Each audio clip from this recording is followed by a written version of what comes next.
TV news और मैं हूं आपके साथ उजैरा फरहीन। आइए नजर डालते हैं आज की खास खबर पर।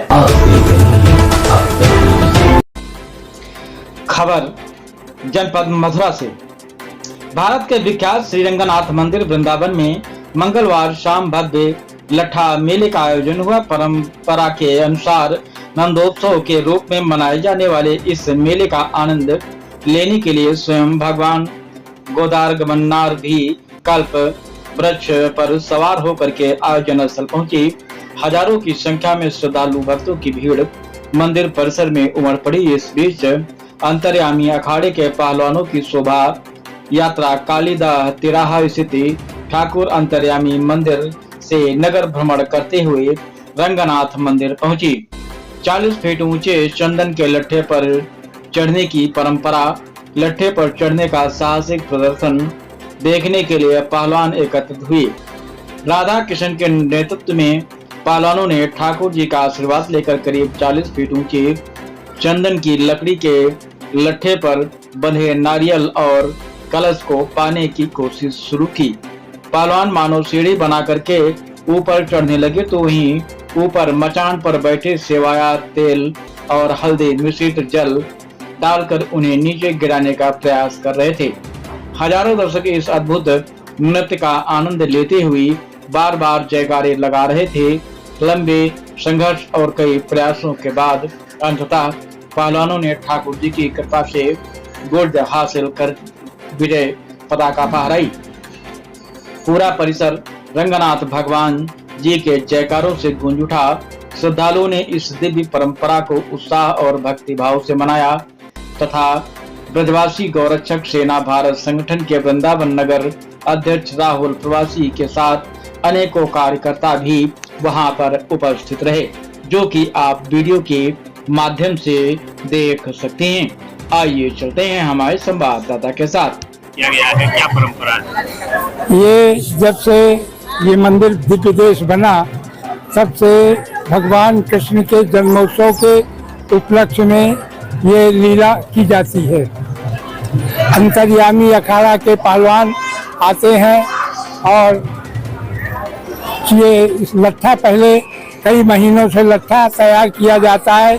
इसमें चिकने पदार्थ लगाए लेप किया जाता है और काफ़ी कई परत का लेप होता है, जो इसको गाड़ करके ऊपर से हल्दी तेल अंडी का तेल ये सब मिला करके ऊपर से पहलवानों को जो ऊपर चढ़ते हैं इनको ऊपर डालते हैं। कई बार चढ़ते हैं, फिसलते हैं, भगवान से आके प्रार्थना करते हैं, तब जा करके कहीं सफल हो पाते हैं। ये ब्रज का एक फिल्म जो बनी है ब्रजभूमि, उसमें भी इसका चित्रण किया गया है। इस साल ये दुर्भाग्य रहा कि जो चढ़ने वाले हैं उन्होंने अपना दायित्व नहीं निभाया और बिना मेला किए हुए, बिना उस जो टोकरी प्राप्त करनी होती है, बिना उसको छुए लिए हुए नीचे आ गए, मना कर दिया। ये एक बहुत बड़ी विडंबना है, इसमें सुधार होना चाहिए। यह लट्ठे का मेले का आयोजन है, इसकी क्या विशेषता है, क्यों आयोजित किया है?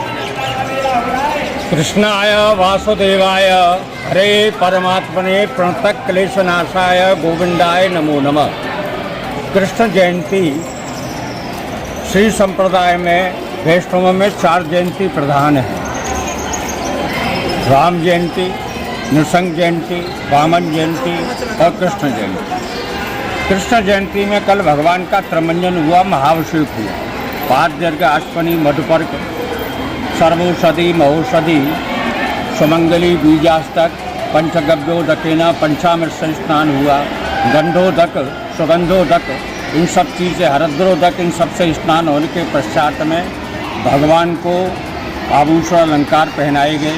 पहनाने के बाद में महाआरती हुई। महाआरती के बाद में भगवान का प्रसाद। ये कल रात्रि में 12 बजे से शुरू हुआ था।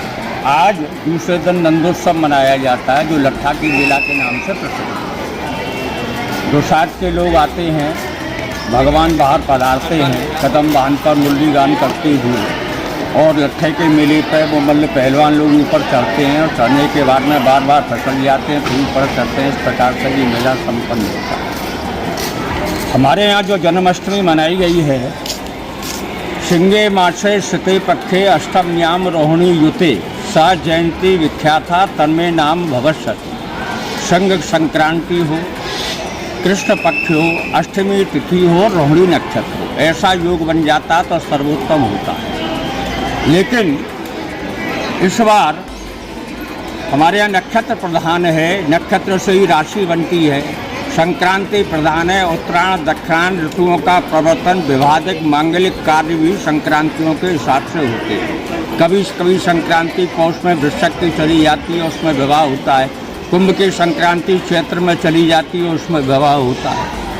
लेकिन इस बार में जो रोहिणी नक्षत्र था वो शुद्ध नहीं था, तो उसमें लिखा है कि ये इसमें शुद्ध नहीं हो तो दूसरी रोहिणी मिल जाए, दूसरी में कर ले। इस रोहिणी में अरुणोदय भेद था। दो प्रकार के भेद होते हैं, सजाति भेद और विजाति भेद। तिथि से तिथि का भेद, नक्षत्र से नक्षत्र का भेद। दृग्गणित के पंचांग, चंद्रग्रहण के पंचांग जो थे उनमें सब में रोहिणी 56 घड़ी थी। पंच पंच भवेद उषा, षडपंच अरुणोदय, अष्ट पंचात भवेद प्रातः, तत्पश्चात सूर्योदयात भवेद। दंड होता है, दंड को कहते हैं घटी। निम्बार्कियों का 45 घड़ी का होता है। अगर 45 घड़ी एकादशी हो जाए अथवा कोई व्रत हो दूसरे दिन चले जाते हैं। किन्हीं का 50 का है, किन्हीं का 54 का है, किन्हीं का 55 का है। हमारे श्री संप्रदाय रामानुज संप्रदाय में 56 घड़ी का है। वो पंचांग में 56 घड़ी रोहिणी था, इसलिए उसमें भेद हो गया। भेद होने से वो रोहिणी दूषित हो गई। अब उसमें लिखा है कि अगर उसमें तुम्हारे साथ रोहिणी अगर शुद्ध नहीं मिले तो नवमी के दिन, दसवीं के दिन भी जाया जा सकता है। अष्टम्याम्या नवम्याम्या दशम्याम यद रोहिणी स जयंती विख्याता तन्मे नाम भविष्यति।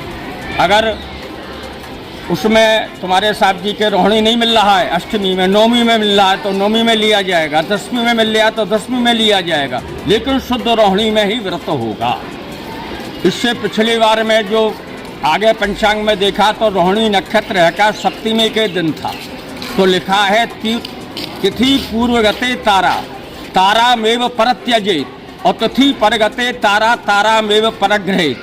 तिथि से पहले सप्तमी में रोहिणी नक्षत्र होने से इसलिए उसको नहीं लिया जा सकता था, और तिथि के बाद में अगर अष्टमी नवमी तक दसवीं तक मिल जाता रोहिणी तो उसको लिया जाता है। आगे उन्होंने संक्रांति प्रधान है, कला मात्रा पर संकृत्याम, अगर दूसरे में एक कला भी अगर संक्रांति है तो उसमें है का उसको व्रत को किया जा सकता है। तो इसलिए रोहिणी शुद्ध नहीं होने से मिक्स में एकाश को किया गया है। और यहाँ पर इस व्रत को करने के बाद में ये वैष्णवों का मत